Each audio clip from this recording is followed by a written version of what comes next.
Hello there, I'm back. I'm still in Chiang Mai, Thailand. I might be in Belgium already by the time I publish this. I'm not sure. I was just having lunch and I felt inspired to record this.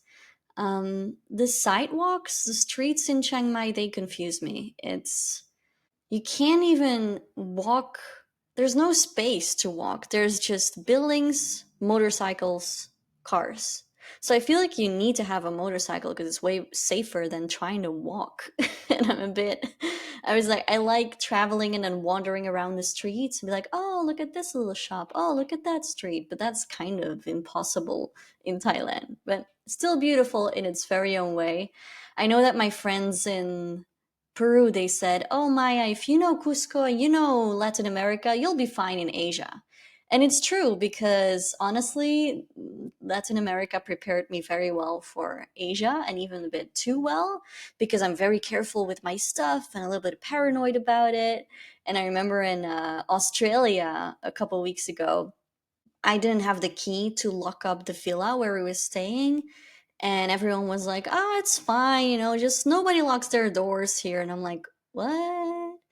I kind of grew up or spent my whole 20s in Peru, and I keep my purse closed. When I go to the bathroom, I take my bag and I take my purse. I don't care who I'm with. So I got trained very well. So I was having lunch, I was having my pad thai, very predictable. And I was just thinking about the digital nomad lifestyle. And I see all these digital nomads here living in Chiang Mai. It's one of those hubs. And I was like, well, am I one of them? I don't feel like I'm one of them. I don't think of myself as a digital nomad, but many people say I am. When I get messages, it's like, oh, it's so great. You're so lucky that you have the flexibility to go wherever. And I'm like, well, it's not really luck. It's more something I've been building since I was 24, or maybe even since I was 13 and started studying Spanish because I was interested. No, that's a lie. Honestly, I was 13, fell in love with an Argentinian guy. That's the real story. I'll give you the real story. And he couldn't speak English, I couldn't speak Spanish, and I got curious and I started making my own vocabulary lists, imagining conversations like how can I say this? How can I say that? That was pre Duolingo, right? So I started studying like crazy. We met in summer, and by the time I saw him again in Spain by Easter, I could already speak Spanish. After that, he moved back to Argentina, and we lost touch. We didn't even stay in contact, but I continued studying Spanish because I developed this passion for the language and I wanted to know more. And maybe that's when I started preparing for Cusco, and then Cusco prepared me for that expat, digital nomad, just that international life, right? And after 3 years of living in Peru, I was 24 and I said, you know what? This is all pretty cool, but this is not real life. This has been fun, but I want to move back to Belgium and I want Hashatantje Boompje, which is something we say to just talk about settling down. I want to get a job and find a partner. And I was like, maybe I want kids by the time I'm 30 and blah, blah. So, with that intention, I moved back to Belgium because I found it too hard it was too difficult to be far away from my family, and also it was impossible having a local job, having a Peruvian salary, trying to go to Belgium every year and paying a flight ticket from that salary I had was impossible. So I had to use my savings, and savings are not bottomless, unfortunately. So I moved back to Belgium and I tried it. I really tried, but I felt like from my 21 to my 24, almost 25, my personality had changed so much. I had actually grown up in Peru, like my started my adult self life. And I couldn't adapt to my own culture anymore. It was a very strange feeling. I felt like there were two Mayas and I didn't know how to even merge them or make them get along because I had my Peruvian side and my Belgian side. And in Belgium, I felt very Peruvian, and in Peru, I felt very Belgian. So I didn't know how to combine those two. I got a job in Belgium and I started living with my best friend. We were the best roommates ever. Even during the pandemic, we were having such a great time together. But even before the pandemic hit, I just, I couldn't. I felt so low and depressed and not like myself anymore. And by the time, I think it was February 2020, I quit my job and I decided to move back to Peru.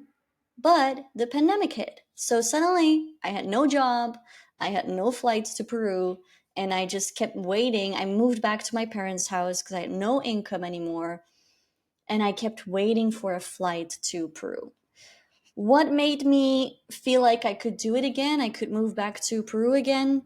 Well, it was this idea that I wanted to start my own online business. And I said, what if I could find a way to earn a little bit more, or maybe even to earn a European income while being in Peru, working online, which would give me the flexibility to go back to Belgium whenever I needed, work from Belgium if I wanted, and see my family when I feel the need to see my family, when I miss them too much. So it really came from a need to be able to be in my happy place without sacrificing too much time or too much lost time with my family. So I was doing that. I was building my online business. Of course, in the beginning, some months there was zero income from that. Some months I had like 200 euros that I could pay myself. It wasn't much, but it was enough to move back to Peru. And I was renting out the other room in my apartment, and I was doing more gigs, singing way more. So those were my other sources of income. And I said, you know what? I'll be in Peru, but maybe I could spend a month in Colombia and a month in Brazil. There's so many places I want to see. So I was already thinking about becoming a digital nomad, basically. I was 26 until I found Chispa, my dog, or Chispa found me, and I was supposed to be her babysitter. But then my friend who adopted her said, you know what? I don't have time for her. I'm going to drop her off at a dog shelter. I've made up my mind. And I said, well, you can't do that because she's scared of other dogs. And then she started escaping from his house, and and Chispa started finding me in a bar, at the market. Like, she would escape and just look for me. It was crazy. So then I said, fine, you know what? I guess I'll have her, you know. So then I met my ex, and before I knew it, I was settling down, living with him, buying furniture, and living that life. So I could and I did travel, but like 1 month to Belgium and maybe to Belgium, but passing through New York so I could see another place in the world and I didn't spend all my money on my home country. I also, every time I went to Belgium, I tried seeing a new place as well. But then 3 years in, and after the breakup, I felt like I wanted to travel way more again. And I said, you know what? I need to process this breakup. I can't be here. I'll just go to Belgium for 4 months. That was last year. And that way I can process all of this. I just need more time with my family, my parents. And I had all these travel plans, not only a summer in Belgium, but also I wanted to go to Spain. I wanted to go to Norway. I wanted to visit friends here and there and have 4 months in Belgium, but have it as a hub to travel from. In the meantime, I left my dog Chispa with a house sitter, pet sitter, and that worked out great. But in those 4 months, as you know by now, 2 months in, and my dad passed away very suddenly. So, of course, that threw everything overboard. Is that even an expression? Throwing things overboard, or is that just Dutch and me translating it? Sometimes I don't know. I might say weird stuff that I'm translating from Dutch or from Spanish. More often than not, it's from Spanish. But that shook everything up as well. So in November, I know I went back to Peru. It was really hard to be in an apartment by myself because when you live alone, you are the person who needs to take initiative to see people. I live alone and I work alone. So I spend the whole day alone in my apartment, my Airbnb, wherever I am. So when I want to see people after work, I want to get out and have dinner with someone or meet friends or also on the weekend. Versus when you have a partner or a roommate or family, they're your defaults. So even on a Sunday when you have nothing to do, you can be like, hey, let's go for lunch together because that person is already in your space and it's way easier to just spontaneously plan things or do things together.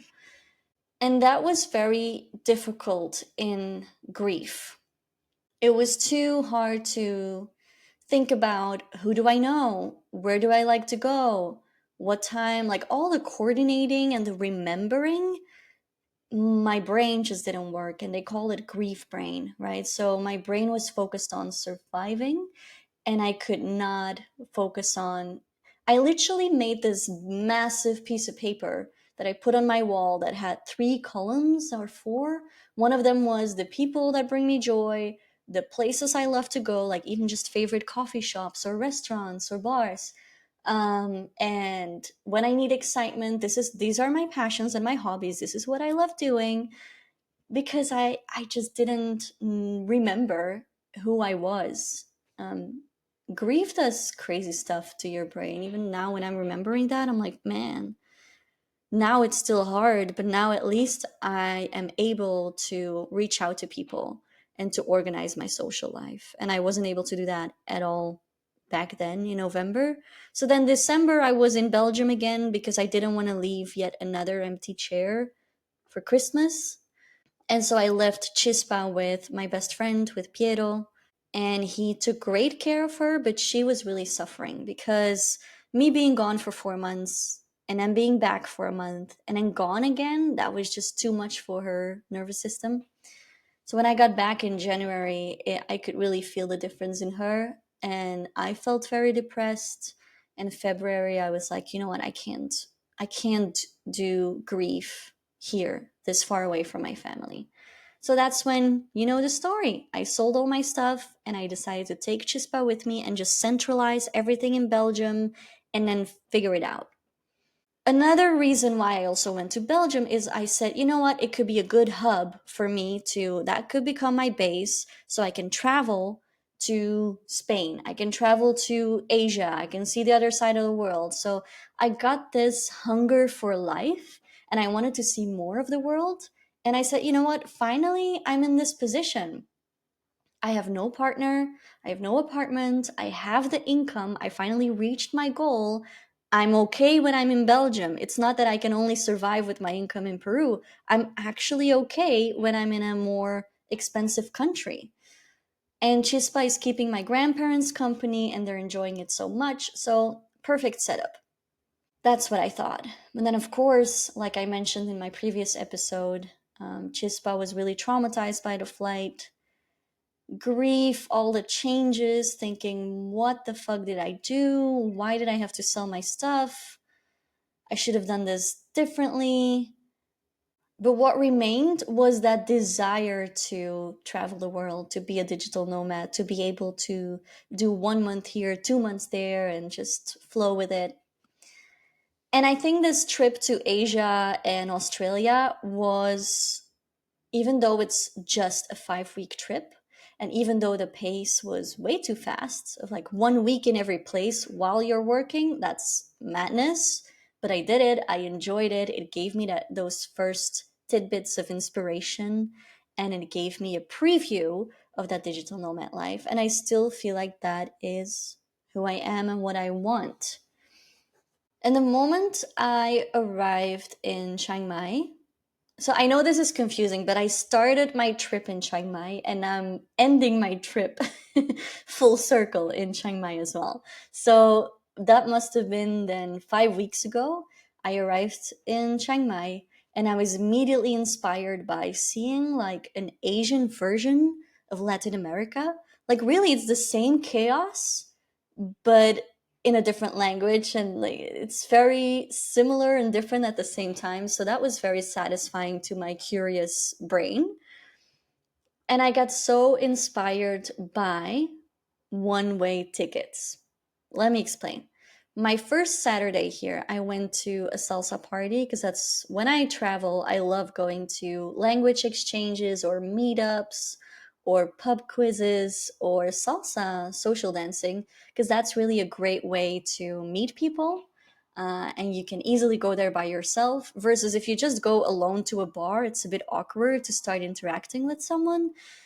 But a meetup is, or social dancing, like most people just go alone and that's where you mingle.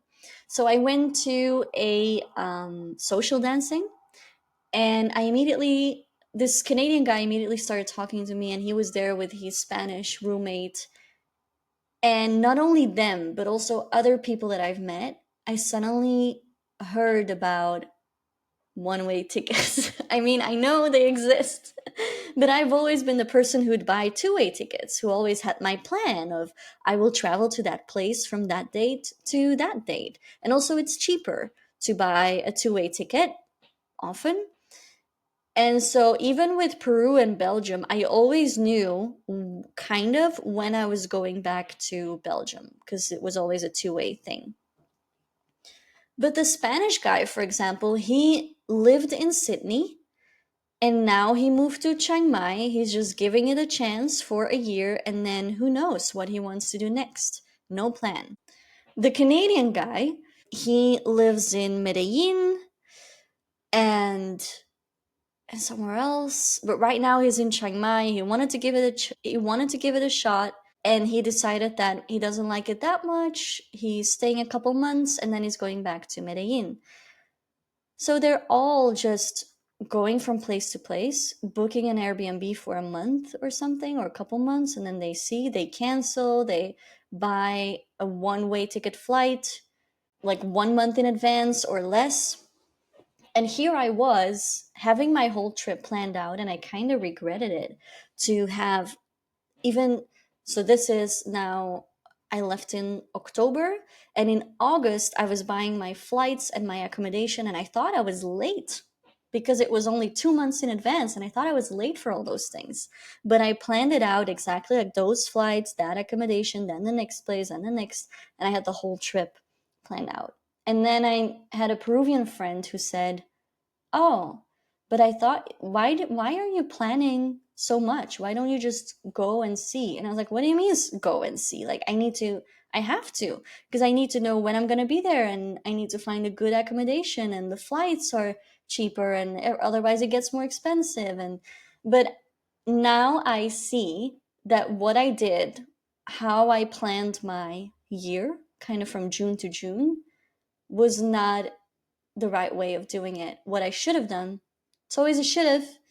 Looking back in hindsight, retrospect, there's no use in thinking that way, but I'm going to tell you anyway.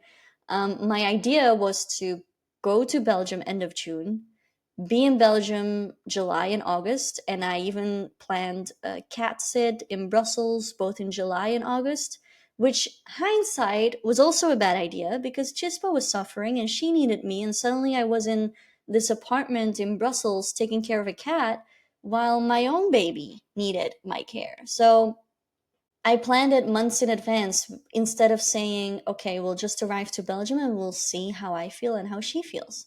No, I scheduled my time. I planned a trip to Spain in September that I didn't get to go because Chispa was suffering. I was suffering. It was a shitty month. And then I planned this Asia Australia trip. And then I said, okay, then December in Belgium. And then I'm going with my mom and my brother for New Year's to Peru. They stay for 3 weeks. I will stay for 4 months.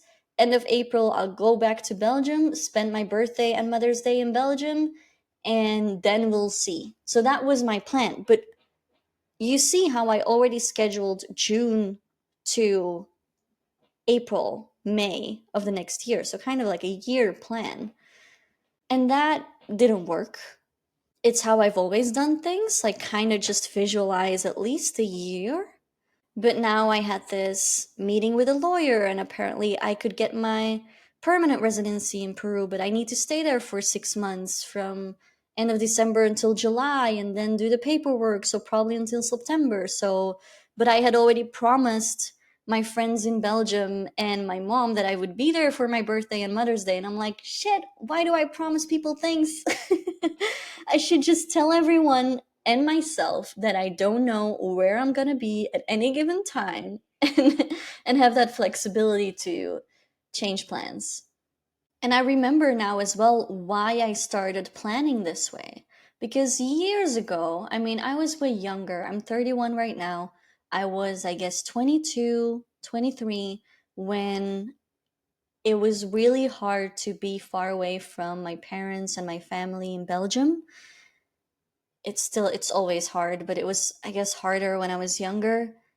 And my mom said, you know, it makes it easier when we just know when you'll be back. So that if it's winter and I say, oh, I'll be back in summer, see you in July, is easier than that goodbye at the airport and being like, well, see you when I see ya. It's easier on the heart to be able to say, okay, I'll see you in 6 months. Or even if it's a year, I'll see you in a year. But then at least you have something to look forward to, and it makes the missing bit easier. So that's when I created this habit of always knowing kind of the year in advance when I'm going to be in Belgium, what I'm going to be doing, when I'm going to be abroad, etc. And now I'm in this turning point where I'm like, I need to stop. I want to, I don't need to do anything. I want to stop doing that. I want to be able to flow. I want to be able to say, see you when I see you, and and just go with it. Because I know that on your travels, things happen and you meet people who inspire you, who say, oh, you should go to Laos or you should go to Vietnam. Oh, great, but I already have my trip scheduled and I can't. And so you get inspiration from other travelers on the way, and life always changes. One of the first lessons I learned when I moved to Peru is that you can make plans with life, but life will have other plans with you. I started saying that my first year in Peru. I don't know if that's a, I don't think it's a saying that exists. It's a quote by Maya. And it's true. And even now, I'm like, why am I not applying that to this? Right. So it's nothing bad. It isn't bad if I just want to plan a year in advance, but it's something I want to stop doing right now. It's something that is not working for me right now. Yesterday, I met this couple who inspired me as well.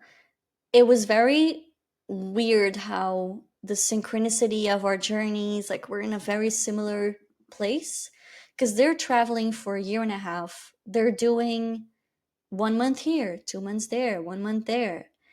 And this is their reaction to grief as well, because she lost her brother a year ago as well, and also feels that hunger for life and that extra realization that life is really freaking short and that we got to do things now before it's too late.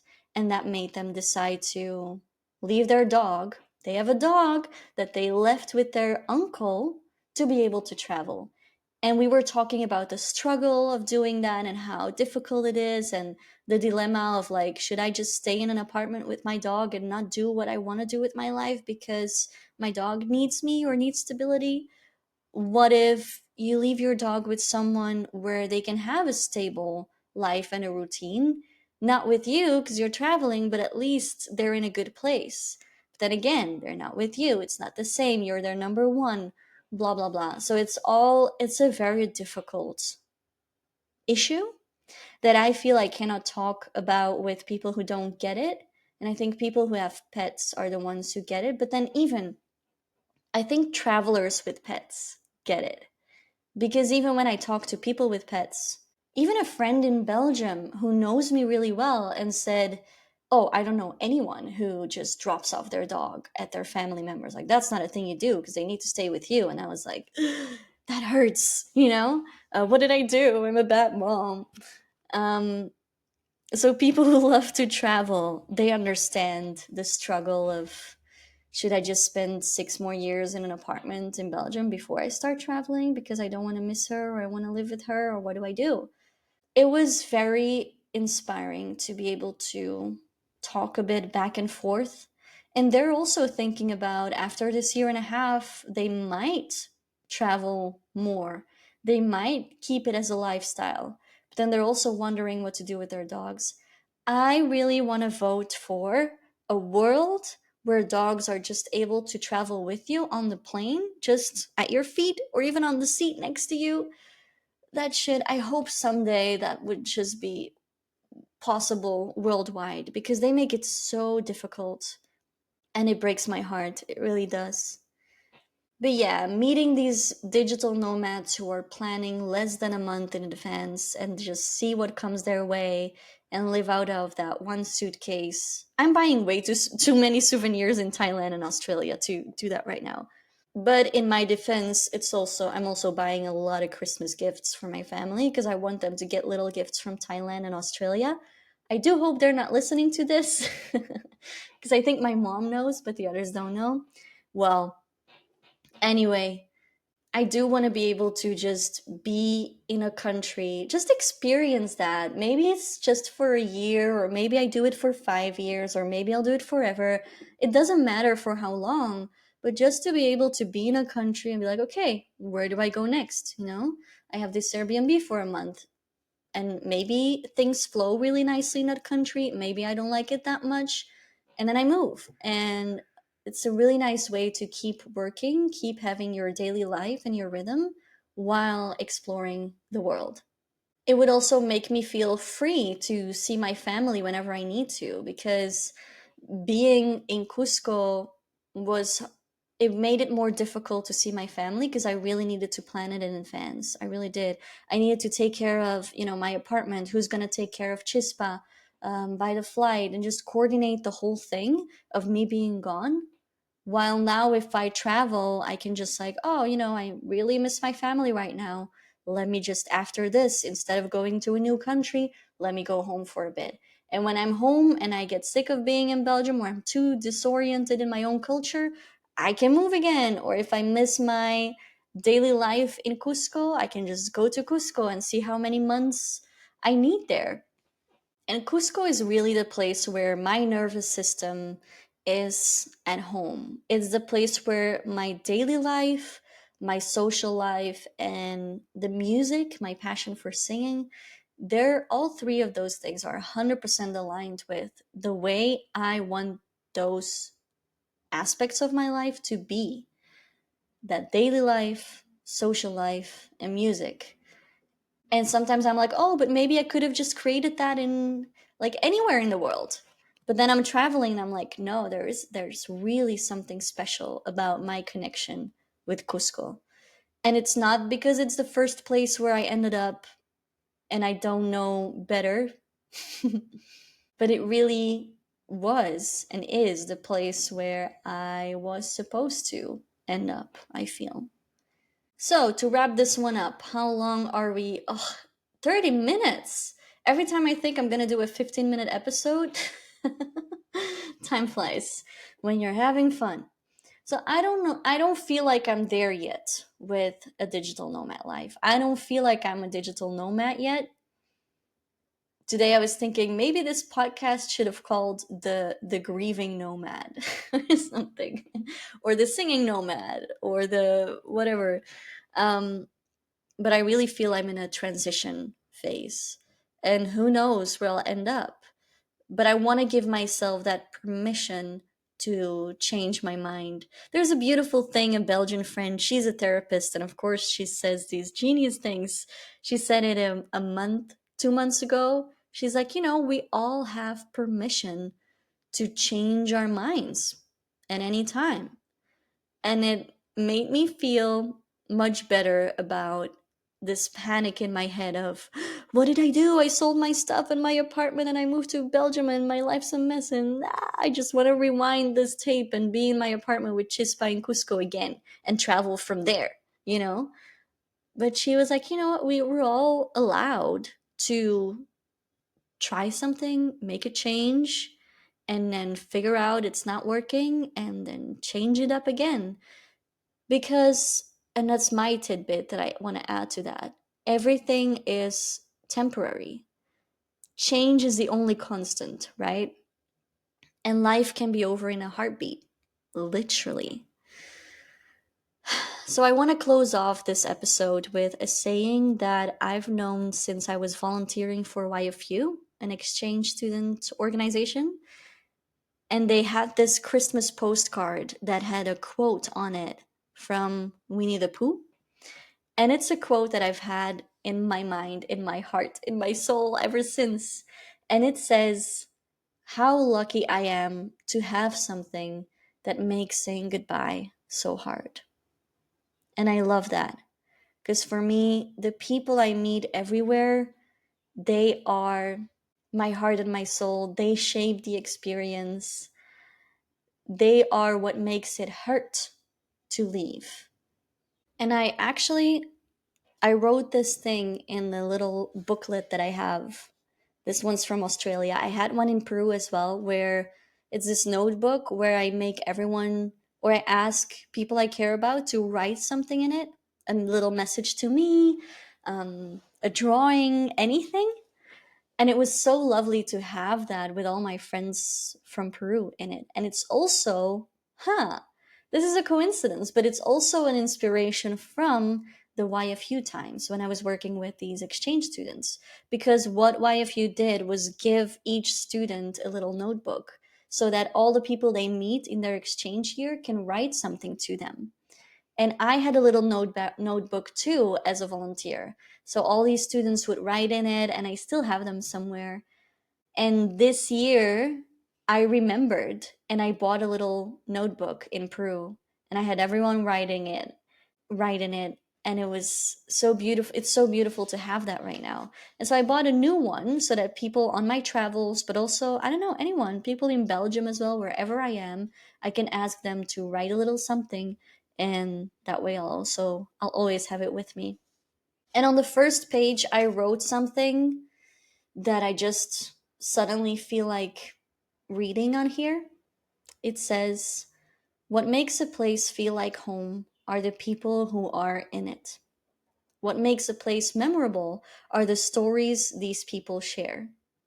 What makes a place light up my heart is the energy that people bring forth. Each one of these people has sparked a yellow light in my soul by sharing a story, a smile, or a memory. Thank you for being you. Love, Maya." So, just a little thing I wrote to these people who then write their little messages to me. And that is what I want to leave you with. So, maybe I'm not where you are physically, and I might not be able to give you this notebook, but maybe you do want to write me something digitally. So, if you want to send me a little DM on Instagram or a WhatsApp message with your reflections or with how you're doing, feel free, because it's true. I had forgotten what I written. It's really nice because it is the stories that people share and people's energy. I am very much a people person, I guess I'm a people person who needs loads of alone time. But when I leave the house, I can be very social. In my house, not so much.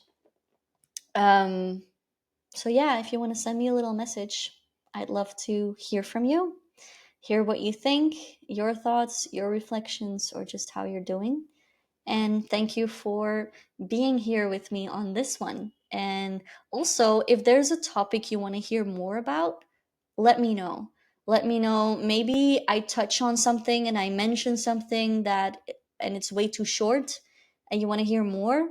Let me know because that might give me inspiration for the next one. See you soon.